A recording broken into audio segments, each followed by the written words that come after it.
it's more abhorrent to use such horrible sufferings and sufferings of individuals who have actually went through these forms of horrendous scenes and all these forms of crime and such torture. People use these forms of sufferings in order for them to make money, in order for them to use it as entertainment, to entertain individuals, in order for their companies to flourish and such. We think that this is something that is immoral and something that is a problem in society, and we think that this is something we will not stand for. So let's look at the two things that will happen after we have these Tabooshockers on popular TV and such. Because we have to understand, that which I'm going to explain in my first argument, which is the normalization of these Tabooshockers.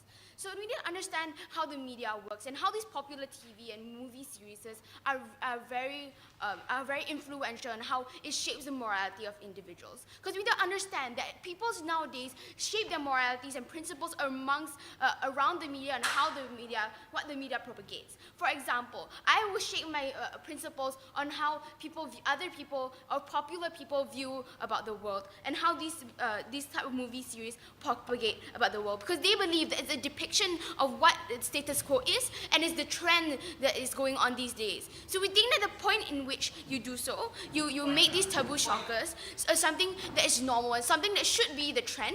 You then start to normalize this and say that it's not important. How so? Because we need to understand the mentality of individuals. If I watch a lot of sufferings and I watch these kind of movies a lot, I would then have the mentality to think that maybe this is not something that is that bad, that probably maybe these kinds of things I will become immune to. For example, we've seen this happening in things like horror movies, when people are no longer afraid of jump scares and these kind of things, right? We think that these are the things that already happens, that will happen in these situations. Hence, these Tabooshockers will no longer scare individuals, will no longer have an effect on these individuals because they become immune to it. What is the harm in this? Because we need to understand that you cause these individuals to no longer be sensitive towards these forms of issues. So when they watch things like crimes, actual wars on the news, they no longer sympathize with the individual. They no longer see what is so bad about the individual's suffering. So sure, we agree that there's some form of discourse that will happen, but we have to say that the discourse that happens is no longer healthy. Because people will say, oh wow, look at that, it's so awesome, that person is shedding so much blood. Oh wow, that's so awesome, that person just dropped out of the sky, and these kind of tragic and gruesome things become entertainment and become something that is cool and no longer something that is tragic. Within the discourse that happens, maybe it may start out with something that these things are so gruesome and these things are so horrible, but then when you use popular TV to propagate it even more and use it as a form of entertainment, people will then dilute the meaning of these sufferings and start to think of it as something that is amazing and cool. This is something that we do not stand for. But let's look, before I move on to my second argument, sure. Normalizing assumes it happens commonly, but that is not aligned with the definition of what the taboo shocker is. They can't keep repeating the same kind of horrendous thing if it's the purpose is to shock. Yeah, but that's the thing. The more you propagate more and more Tabooshockers, that means you have to become more and more gruesome. So let's say at first I will start like this. I will start with the most minor situation, maybe killing an individual and showing that person's corpse and such. Then after that, when people get immune to that, then you go to something even more horrible. Then it continues on and the cycle continues, and it comes where people can no longer sympathize, are now immune to even the most gruesome things, and they may even think that maybe what Hitler did was legitimate. Maybe what that person did was legitimate. We think that this is something that we should never allow to happen, which leads to my second argument about diminishing the suffering of victims. So let's understand what happens when you exploit these forms of things, right? Because when you tell individuals on the ground, on these victims, that when they watch these forms of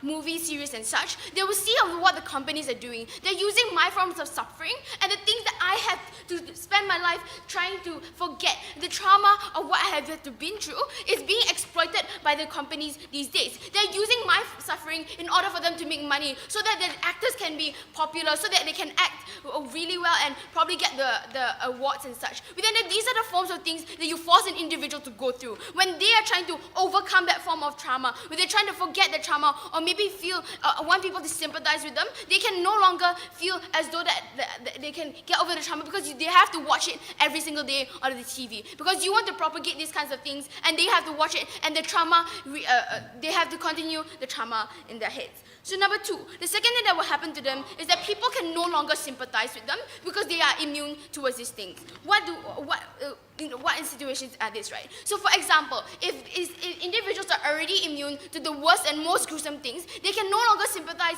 with the little things that people go through.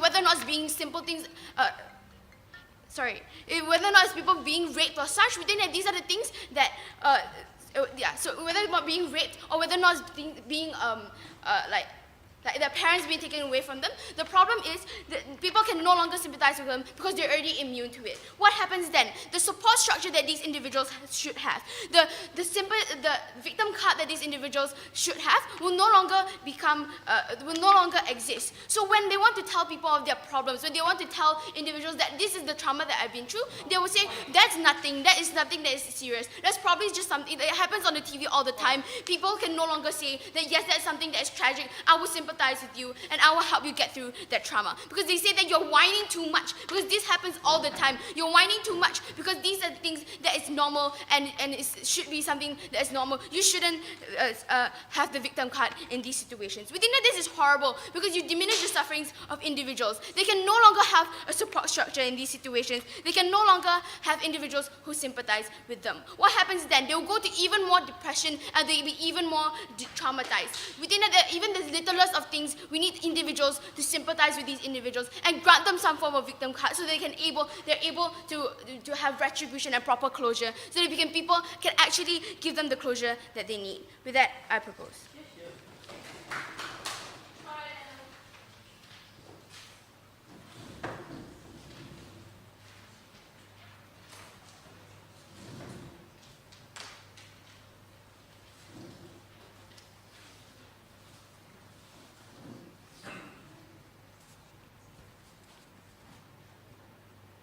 The previous speaker disgustingly downplays what taboo shockers are. Because if their principle is normalization, they generalize taboo shockers as images that are sane, and therefore people will get used to them. We think that when it comes to things like burning babies, like for example, you stabbing a pregnant woman, does not necessarily translate into real life being desensitized to those issues. We think that the more likely scenario is for them to even get a lot more discourse and get them invested into actual issues to begin with to gain that sympathy. So what exactly do we defend coming from status quo, right? We support status quo's movie and TV classification boards that set standards as to who can actually view the TV show or movie. Things like, for example, flashing ratings before, for example, a show on graphic content, and the need for things like, for example, parental guidance to make sure as much as possible the people absorbing that media content can be able to use the media content as productive as possible and not be immature about it, right? We believe that this is the best way for the state to adjudicate conflicting the right to expression to things like sensitivity to victims,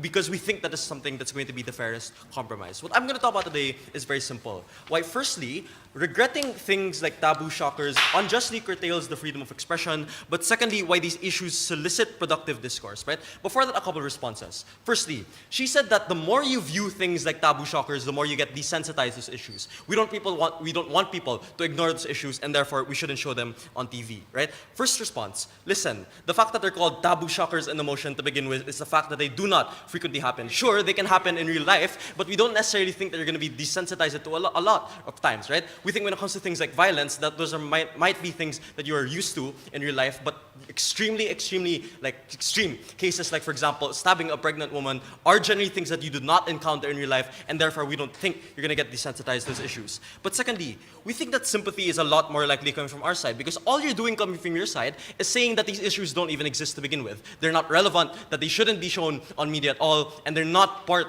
or inherent parts of things like, for example, narratives. So we think that when it comes to sympathy and interest in the actual issues, you want to be able to present things like, for example, the Holocaust, that sympathy is more likely when people actually know about these issues than just them being censored and not being shown these types of issues to begin with. Secondly, she said that you diminish the suffering of people who go through these actual events in real life. Firstly, that's a logical leap. Just because you see, for example, Robb Stark's wife in Game of Thrones being stabbed in a TV show, you wouldn't necessarily be shocked, right, by it when you see it in real life. We think that in general, right, people can distinguish what exactly happens in these TV shows and what exactly happens in real life. And if these things are uncommon anyway, then it's likely for them to be shocked. It's not like they're gonna say it's cool that they see a real pregnant woman getting stabbed, with her baby because they saw it on TV and they think it's entertaining, right? We think people are a lot more rational than you portray them to be. But lastly, right, the second response to this is that, we're talking about the small things that people go through, like what she said, the simple things that people go through. If you're really dealing with the small things people go through, like what your friends go through, then those are not taboo shockers.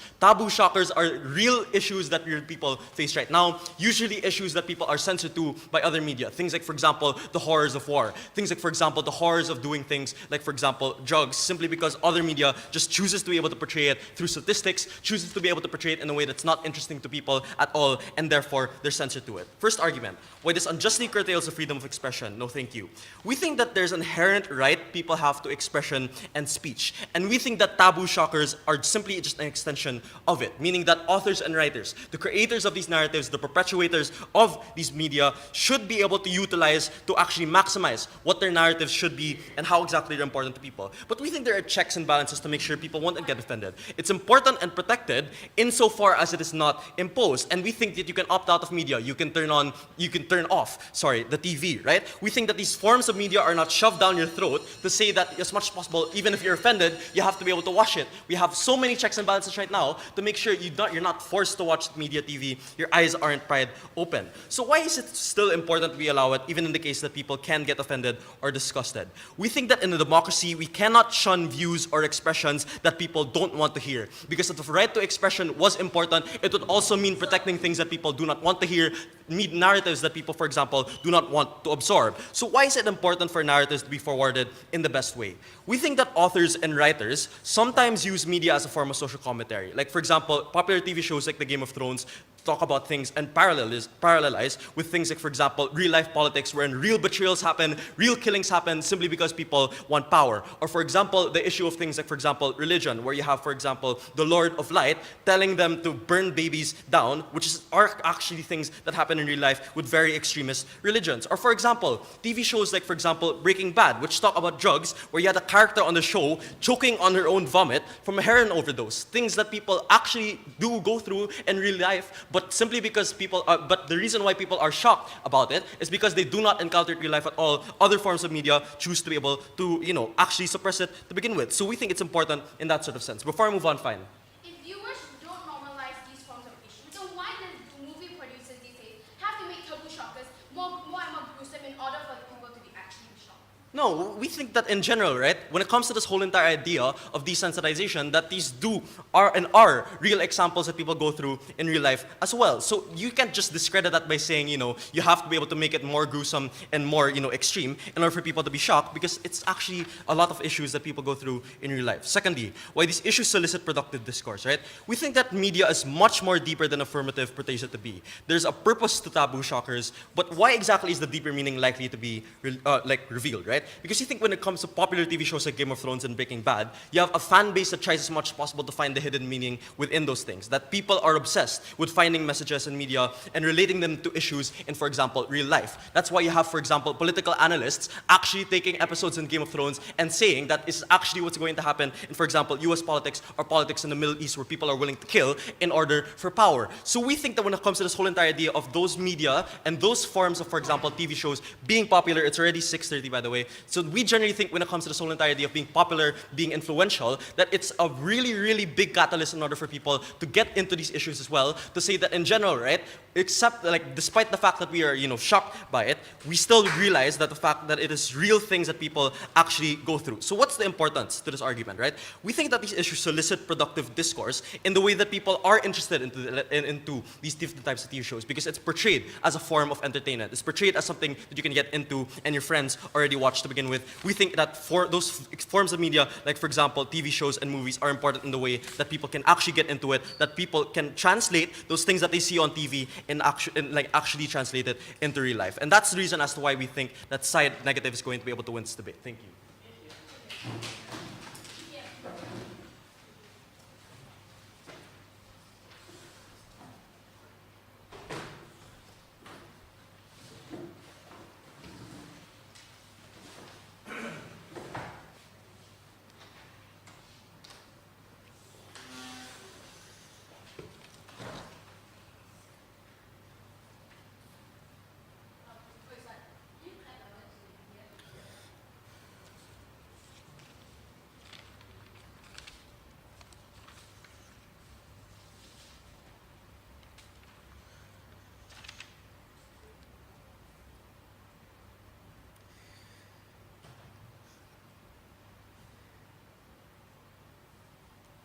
At a time where individuals are constructing their form of morality, we don't think it is correct to place taboo shockers in these forms of media. Before moving on to my responses, let's look at what they had to say to Faith. Firstly, let's look at the things they did respond to. Let's look on the idea of normalization. So here's the thing, right? They needed to contend with the fact that Faith told you a couple of things.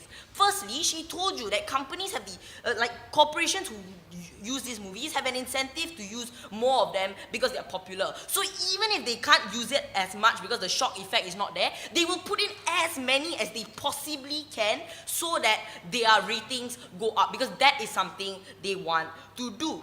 But secondly, they missed the nuance coming from Faith's speech, right? Faith told you that yes, we are not saying that individuals are going to go out there and rape each other. We are saying that they are more likely to have a higher tolerance as to what is considered sensitive. This means to a male, he thinks that catcalling is nothing, but rape may be something. We think the tolerance towards these things become higher. This means the sympathy I have towards a victim of sexual abuse is very less in comparison to a victim of rape, because the tolerance I have towards these kinds of things are different. We don't think it's fair. This means that it's not necessarily me being insensitive to the burning of babies, but necessarily the value of lives that babies have. We think these are the kinds of things that happen. We're not going to contend that individuals are going to go out there and burn babies, but the value of those lives are decreased simply because of this. But what's the comparative, Madam Chair? We think under our side, at the very least, we will not take that risk of individuals being influenced by these kinds of things. Because here's the next nuance that Faith gave you that they didn't respond to. The ability to construct a form of morality should come independent of bad things. Meaning to say that we are okay with trading off discourse if the only things that they are exposed to are good and fair things, as opposed to the burning of babies. That is a trade-off we are willing to make. But secondly, right, let's look at the things they didn't respond to, because they needed to respond to a couple of things. Firstly, on the idea of identity construction, we think this is especially important, considering that we would like to say that individuals are less likely to be able to be desensitized in these cases. We would do this, right? Because let's analyze this process of identity construction. The person who is portrayed as burning babies, the person who is portrayed as raping someone else, is a big part of my life, because that is a TV series I enjoy, that is entertainment I do enjoy. The nature of entertainment is such that I like what's happening on the screen. This means I actively am okay with what's happening because I like it, I enjoy it, I watch it, it's fun. Sit down. We think that these individuals will emulate the characteristics of that individual on TV, and even in our worst case scenario, at the very least, they will definitely have less of a tolerance anyway. So I'm not as worried about these kinds of things. But here's where what else Faith told you was especially important, right?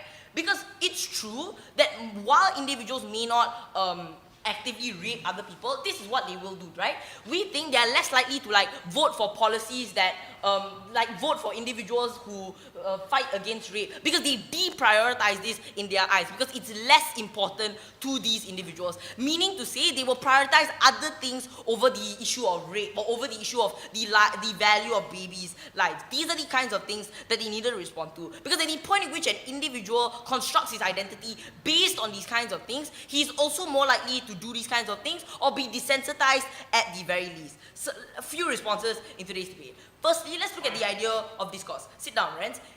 We think not just necessarily children can be influenced, right? Because their contention coming from that side of the house was, oh, sure, we have things like age limits, we have trigger warnings. We think, sure, but we think even parents and even adults can be influenced by these kinds of things. Why so? Because we think the nature of entertainment is such is that all ages can enjoy it, right? So regardless of how old you are, it's not a rational calculus that comes into making the decision as to whether or not I like it. It's just me liking it because it's a TV series and there's a hot guy on that screen. We think these are the kinds of rationales that goes into whether or not I like what's happening on screen. So we think, second response, right? Even if you have discourse, they needed to understand the nature of that discourse to begin with. Because the individuals that are involved in that discourse will be movie geeks that enjoy these kinds of things and think these are great things that we should enjoy. That means the main people that dictate specifically discourse around these things that happen in society are movie geeks who enjoy these kinds of things and think it's great that these kinds of things are happening. So let's analyze the spectrum of individuals in this case. We think there are individuals who are extreme, moderate, and like individuals who are just never going to do this because it's against their principles. So for the individuals who are extreme, we think you push them off the tipping point by showing them that these forms of things are perfectly normal and perfectly okay. That means at the point in which the discourse from individuals convince them that that's okay, we think that's extremely harmful. For the moderate individuals, we think they're more likely to develop a higher tolerance to these kinds of things. Sure. When you become shocked, you are less tolerant of the manifestation of that abhorrence. That's why post-Holocaust, we began to value the right of life more. Okay, so that's just like a straight up lie, right? Because there's a difference between the Holocaust and a movie screen. Individuals did not like the Holocaust because it happened in real life. Because like just generally it happened in real life. But the nature of entertainment is such is that I like it. I enjoy what's being given to me and I continuously watch it, and companies are incentivized to like up these taboo shockers because ratings go up and they enjoy it. But we'll bite the bullet, right? Even if discourse doesn't happen, we are perfectly fine with that. Because the nature of discourse is harmful, and even if it isn't harmful, we wouldn't want to take that risk anyways. Second thing they wanted to argue is this idea of the freedom of expression.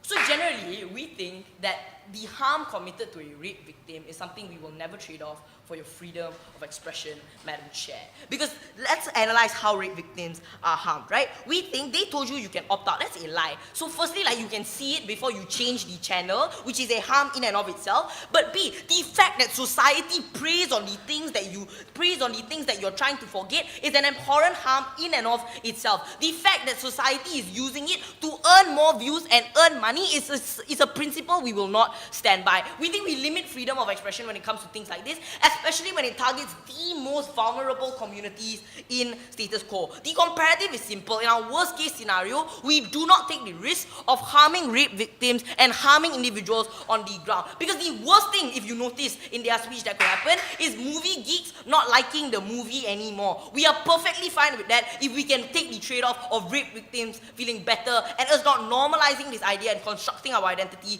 based on these abhorrent things. For all these reasons, I've never been prouder to propose.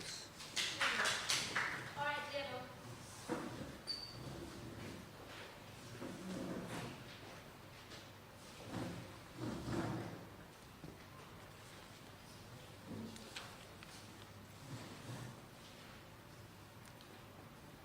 Government side relies upon extreme cases of depression of victims, of normalization of violence and graphic content.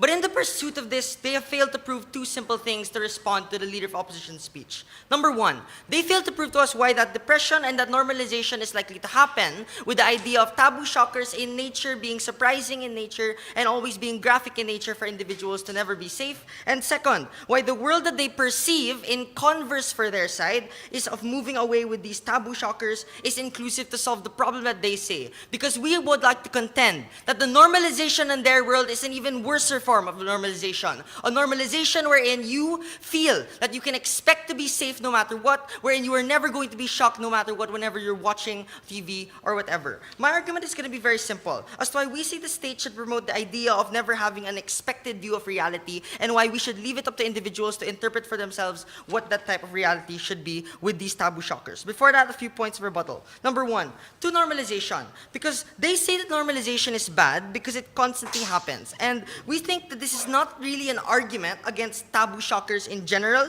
It's an argument against showing expected taboo shockers. Like even if you look at the examples they use, they're talking about screamers in movies or in horror movies that are usually bad, like The Conjuring or whatever, right? Because you can expect that, oh, when the door is closing, there's gonna be a screamer and it's expected for me to be normalized to that no matter what. But that's not a taboo shocker. We're talking about graphic images in social commentaries with the purpose to gain that attention, wherein you know one time you're gonna see a massacre of individuals in Game of Thrones, but the next you're going to see a deliberate stabbing of a pregnant woman, and the next a child that is going to be raped, and then a child burned up in a tree. These things are not going to be normalizing for individuals because you never expect it to happen. I never expected Jon Snow to die and be stabbed by all of his friends. I knew that it was something that I could be shocked by, and I knew that it was something that would change my perspective in that single instance. We think that is not mutually exclusive or something that they don't even talk about explicitly on their side. But moreover, we'd like to clarify and make it very clear. This type of narrative is not glorified. I don't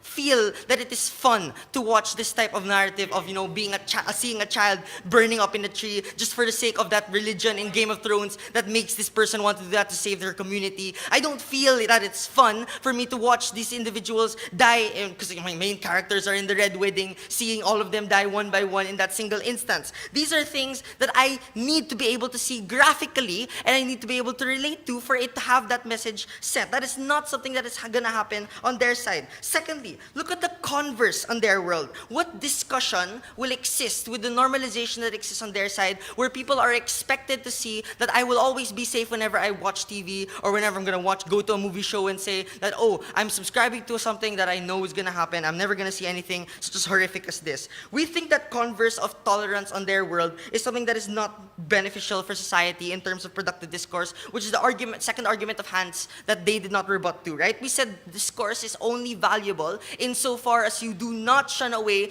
those forms of discourses that may be relevant for society to have, like social commentaries for people to have within that instance. We say that they have these things like rape or genocide or killing of individuals in the news for them to have. And that already is a form of normalization that happens in the status quo. But what's exclusive to our model is using the popularity of TV shows and movies to our advantage, because you need to make it graphic so that with those lesser extents of crime, or those lesser extents of heroin addiction, for example, from Breaking Bad, you know that the usage of drugs is a problem, or the usage, or the idea or the rhetoric against refugees from looking at Game of Thrones, for example, shows that you need to be able to try and change that. We think that is only exclusive when you're able to show these graphic content. But secondly, the second speaker said that it's fun and entertaining, so you have less tolerance. Firstly, it's not fun to watch these. I already established this earlier, when your favorite characters die, especially when you feel betrayed, when you have that emotion that is going through you, when you're invested into that show. That is not happening under a world where you are not invested into the news, when you're not invested into daily news items of people dying because they cannot relate to you and they're far away in the Middle East or something, because it's something that you do not chow out to. But we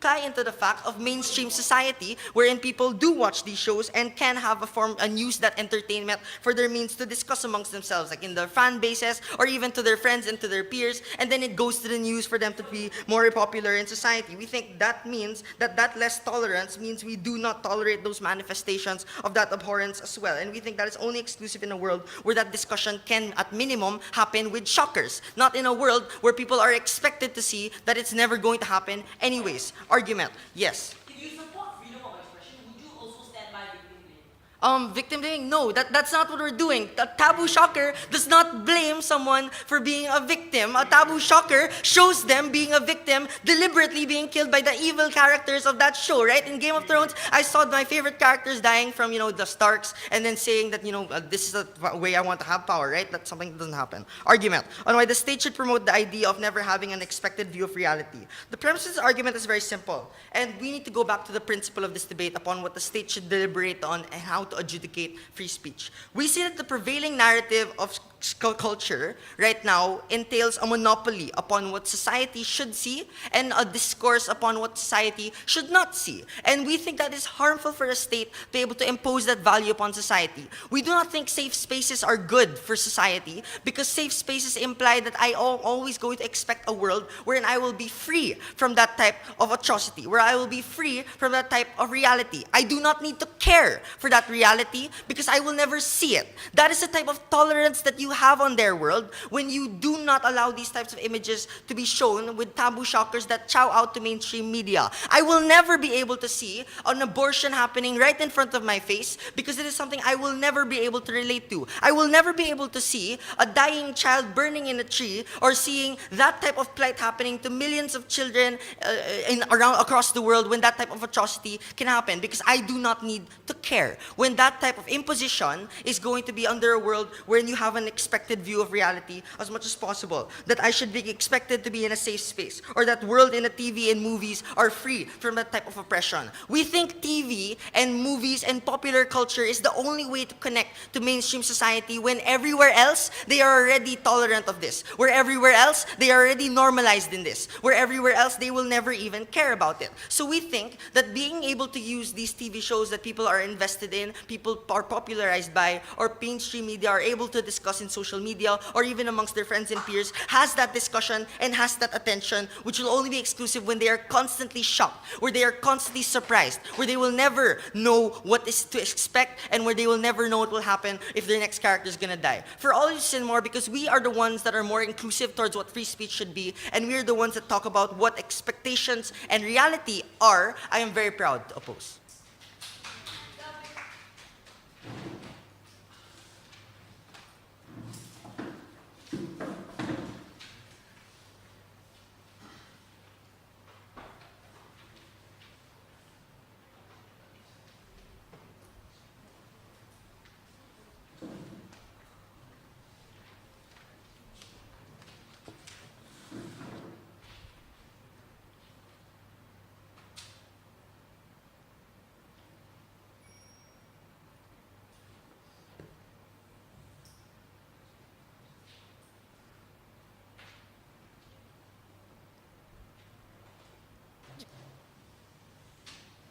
The moment in which you watch things and you experience things that are more gruesome on television or on your favorite TV series, it also means that the daily atrocities that happen, like rape or catcalling or sexual harassment, is also downplayed because you have seen and witnessed things that are more gruesome and way more worse in comparison. I have one issue in this debate on the idea of generating discourse. But first, let's take a look at what they wanted to tell us, right? They told us two things within this debate. The first, they wanted to tell us that they could have, number one, discourse, and number two, more people join that discourse to create awareness. But thirdly, they also wanted to tell us about freedom of expression, right? The first thing we will tell you is that they denied the very idea that Faith told you that normalization happens. We think they needed to understand how normalization happens. We don't think normalization only happens on you watching like a TV show over and over again and watching that form of atrocity every day. So it extends to the extent that you have watched things and witnessed things that are more gruesome in comparison to other things. So like when you witness things that are more gruesome, you would downplay the rest of the other atrocities that happen on a daily basis in reality. No, thank you. But the second thing, what is the nature in which corporations work, especially when it comes to entertainment, right? We think they manipulate circumstances and they manipulate the true culture and identity of these victims to begin with. We have to acknowledge that the corporations, especially when it comes to entertainment, are extremely profit incentivized. So they have the incentive to make the most gruesome scenes ever, but we think that's a bad thing, right? Because every time they create one, like once in a blue moon, when they create one of these scenes, they will make it like extremely exaggerated to the max, and they will make it as gruesome as possible in order to gain views to begin with. But secondly, what happens to the mentality of individuals on the ground, right? We think we have to acknowledge the internal comparative that happens within a person's mind, where the question then becomes this: which is more gruesome within society? So under your side of the house, things like stabbing a pregnant woman becomes things that are more gruesome. That also means the rape victims under your side of the house don't get their form of closure because their sufferings are downplayed. Their sufferings are compared to things that are more gruesome. This also means that you compare the sufferings of victims to begin with. We think we have to acknowledge that we need to give victims the victim card to begin with. But the victim card that you offer to rape victims or crimes on a daily basis is one that is diluted because people on the ground always compare them to other more gruesome things to begin with. But the third thing we would say is when you downplay and when you diminish the suffering of a victim to begin with. No, thank you. The third thing is this. The question that begs to be answered in this debate is this: why is it ever alright for the media to exploit and glorify the sufferings of victims to begin with? We don't think it's ever justified, even if you want some form of discourse. We think they needed to prove to us that the discourse that will happen under that side of the house is one that is positive. We don't think it will be positive for several reasons. The first, Hans already told you that the viewers that always view this will always glorify the reasons and always find reasons to justify the things that happen within a movie. So if a pregnant woman gets stabbed within a movie, the story build-up that gets to that climax is also one that blames the woman and says that it's her fault and it was her punishment that she had to get this form of treatment in the first place. But this also means that that people will always justify the things that happen, so they would most likely victim blame within society. But on to the fourth level, for that, sure. News and media already show these atrocities as much as possible. Following your logic, every rational individual is desensitized by this as well. If people do not care about rape now, what more will they in your world? But the thing is, under outside of the house, we don't glorify other forms of sufferings. We don't make a big hoo-ha about the exaggeration of media. So we think it's exaggerated under your side of the house that these kinds of scenes happen, right? But we would say the comparative is this. Under that side of the house, maybe more people move into discourse where they glorify people and where they glorify the taboo shockers that happen within a movie itself. Why is this problematic? For a few reasons. The first, we would say that when an individual is shocked by the horrible things that happen within a taboo shocker, we would say that that person is less likely to be sensitive towards the things that happen on a daily basis. So we can see that rape is very frequent, that is things that are one of the things that are very frequent within society. But these are the people under that side of the house that would never care about these kinds of things that happen on a daily basis. Because your taboo shockers are very seldom, it also means that you divert the attention of these individuals to things that are more gruesome under your side of the house. This means that people who when things that are but also, let's engage with the second side of this debate, right? When they wanted to tell us that when these taboo shockers actually happen in real life, so like maybe a pregnant woman does get stabbed in real life, what happens then? We would say the comparative is this. Under outside of house, people are more shocked about the atrocity that happened. This means that you grant more legitimacy to that victim under outside of house when the people on the ground are shocked by the things that happen. So maybe when the taboo shockers actually happen in real life, we would say that we get the best form of we get the best victim card for that victim in the first place, because that victim because that scene has never happened before. So that victim gets the best form of closure under outside of house. No, thank you. But let's understand this, right? If under that side of the house, all you want is discourse, we will argue that the discourse in which you have under that side of the house is one that harms the victim in the first place. Because that victim is never able to understand why was his or her plight diluted within society in the first place. Because of the over-exaggeration of things that happen under your side of the house, this also downplays the many sufferings that victims have to go through on a daily basis. Or the little things that happen within society, such as sexual harassment, are things that are downplayed on a daily basis because you will always have things that are more gruesome to top up the charts in the first place. We think it's a world that we would rather not live in. What's the comparative in this debate, right? So maybe under outside of house, less people are aware of overly exaggerated atrocities from these taboo shockers, but we would say that these people are more sympathetic to things that happen within status quo. So little things and little crimes are still criminalized under outside of house. So we still have the same amount of sympathy, if not more, for these individuals in the first place. Under that side of the house, we would say maybe you have discourse, but the people on the ground are less sensitive to the things that happen, which also means they would less likely side with the victim in the first place. They would less likely give the victim the best form of closure and the best victim card to begin with. For all those reasons, go with side government.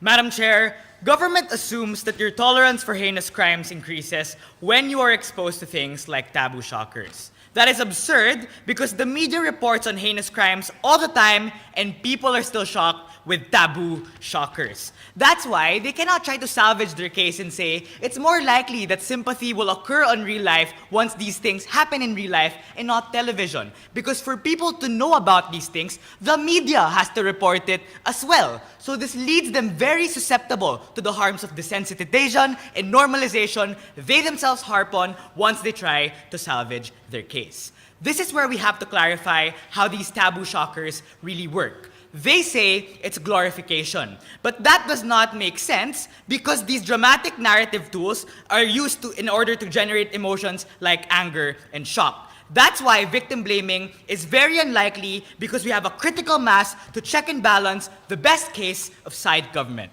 3 questions should justify the win for opposition.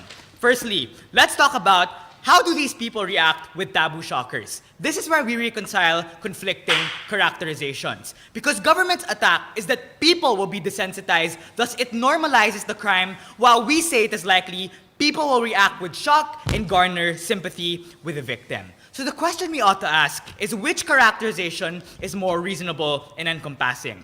We think government's characterization is absurd because it's a sweeping generalization that whenever you see violence and big extensive violence, you are automatically desensitized to all of its form. Meaning, if people violently die every day in North Korea, or people are like murdered and like beheaded when you have the ISIS, then the taboo shockers would no longer shock us because the media reports them on our side as well. This shows you something very crucial when we discuss the flaw of side government, that they are dismissive of taboo shockers as unique tools of being able to forward the narrative because they want people to get shocked. We don't portray it in a glorifying way because that betrays the principle of why these things are used. So why is this issue important in the debate? It shows you that a lot of the harms they consistently harp on, like normalization and things like that, is unlikely. And it shows you that the propensity for sympathy is much more likely once these false notion of them being glorified is something we take down.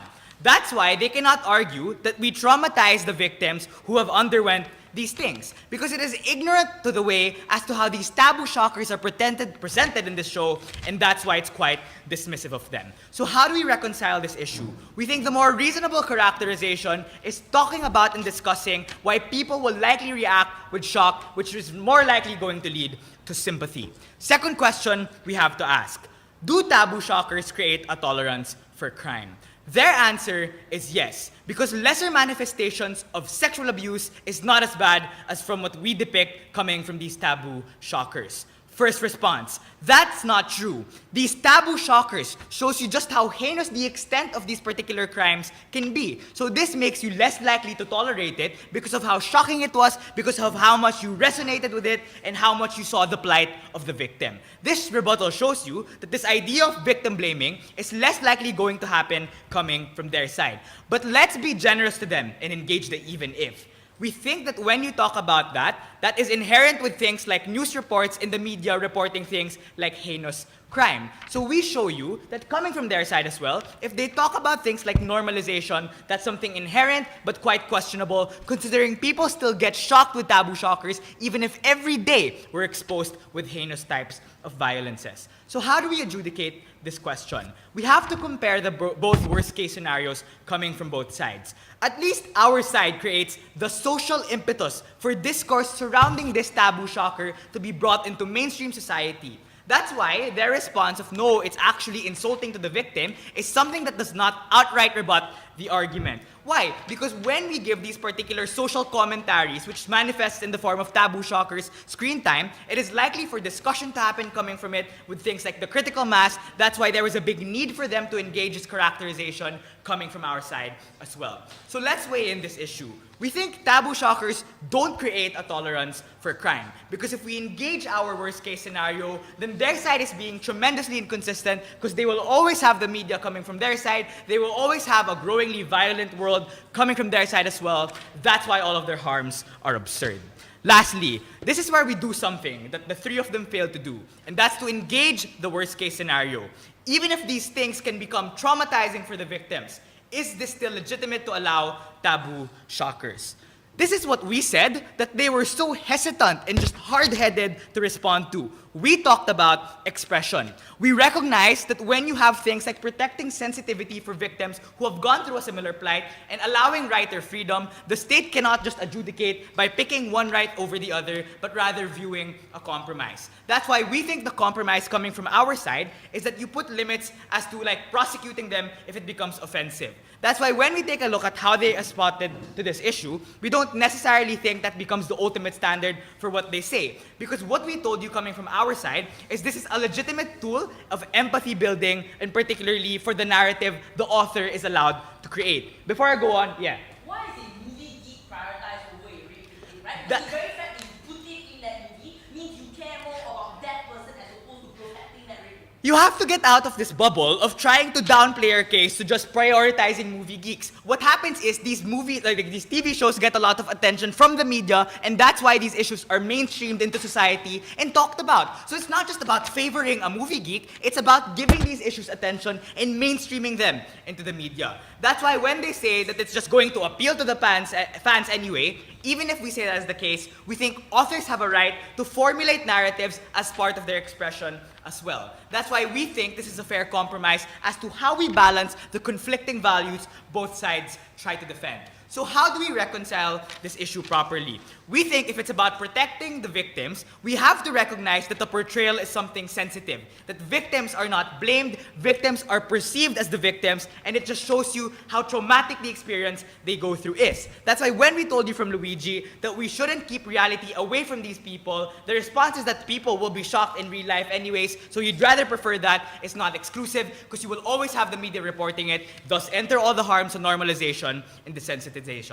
For proving to you, very simply, that our characterizations and our substantives are far more superior to theirs, we think the taboo shockers ought to be kept. Thank you.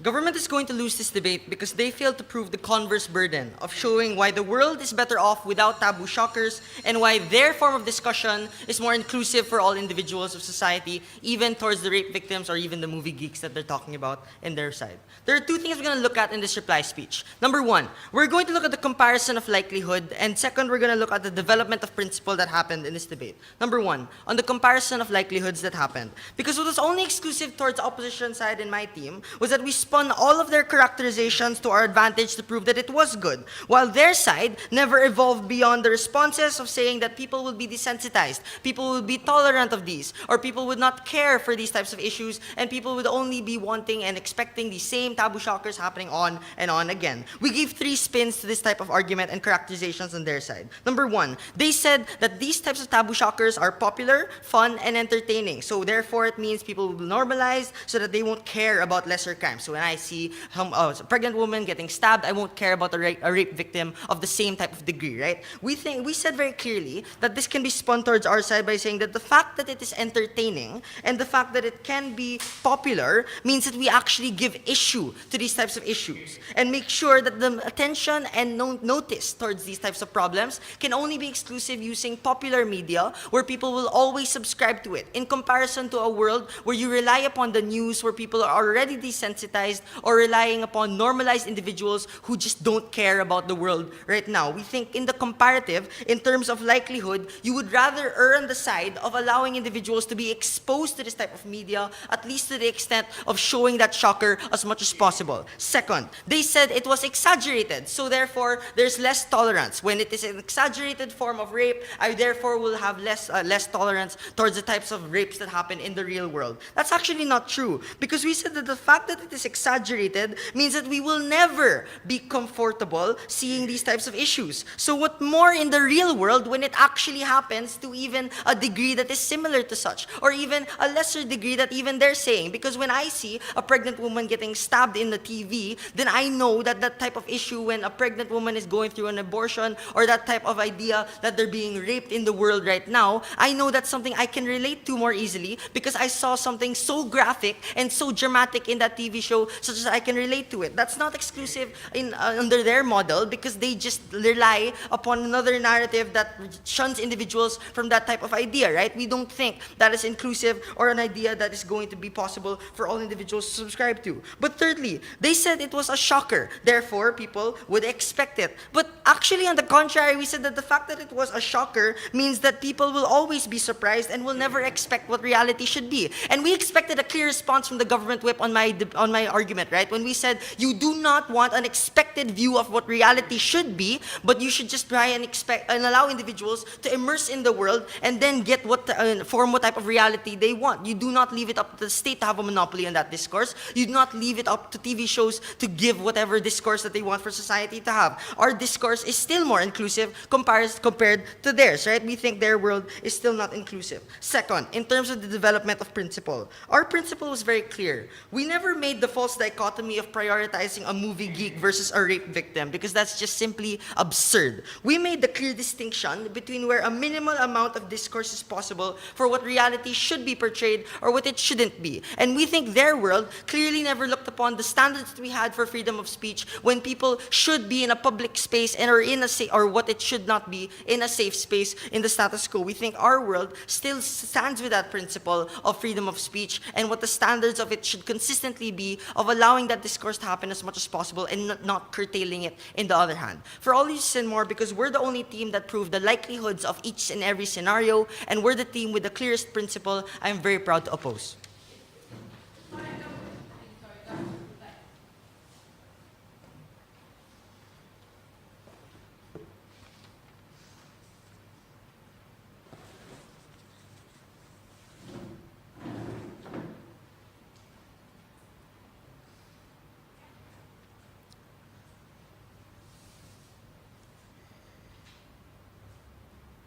The normalization of heinous crimes happens at the point in which we glorify it. Because here's the thing that side of the house completely missed. The only contention they had with our argument of normalization was that it already happens in the media. But here's the delineation we drew coming from the get-go, right?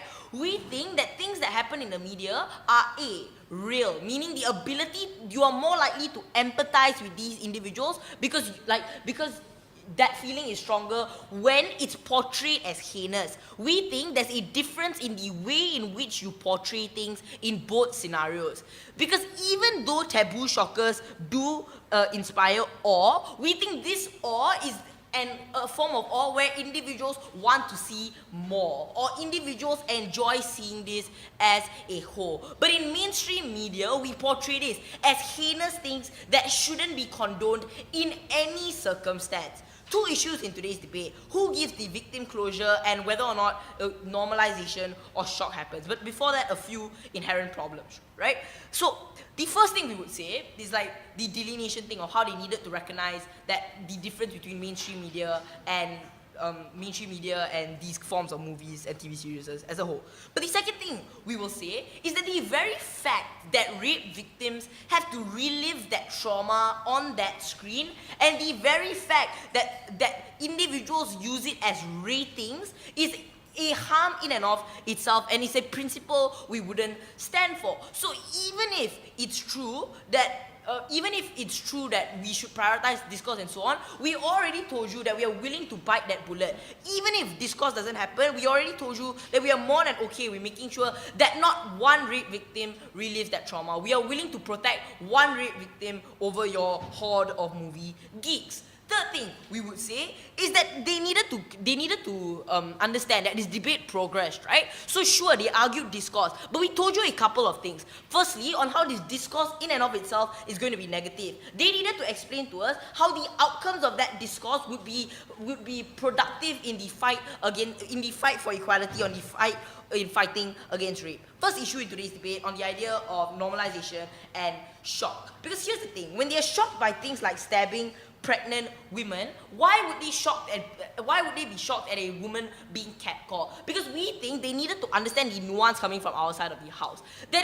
Sure, it's true that there are different scenarios, but the value of that life and the value of that individual is diluted under that side of the house. So let's look at the societal perception that comes in this, right? Because we say empathy, they say discourse. First thing to discourse, in our worst case scenario, even if it's true that there's a large amount of critical mass, a lot of people engage in discourse, the first thing we would say is it's harmful. But the second thing we would say is coming from our speeches, right? We already told you that this discourse is something we would rather not have. We don't think we should have a discussion as to whether raping someone else is legitimate, because it isn't. Because at the point in which this discourse becomes harmful and you make people think that it's perfectly okay, we think it's even more harmful. We'll bite the bullet. We rather status quo where some people at least care about rape victims and care about the things that happen in status quo. That is a form of empathy we are willing to fight for. But who gives the victim closure, right? Because under both sides, even if we were to accept you don't receive sympathy or the victim card, at least our side prevents victims from reliving that trauma and prevents companies from exploiting these individuals. That is a principle we are willing to fight for regardless of what happens. Because that's how the house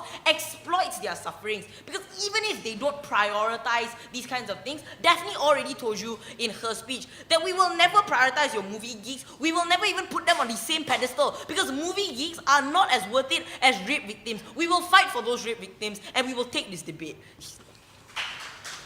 Okay,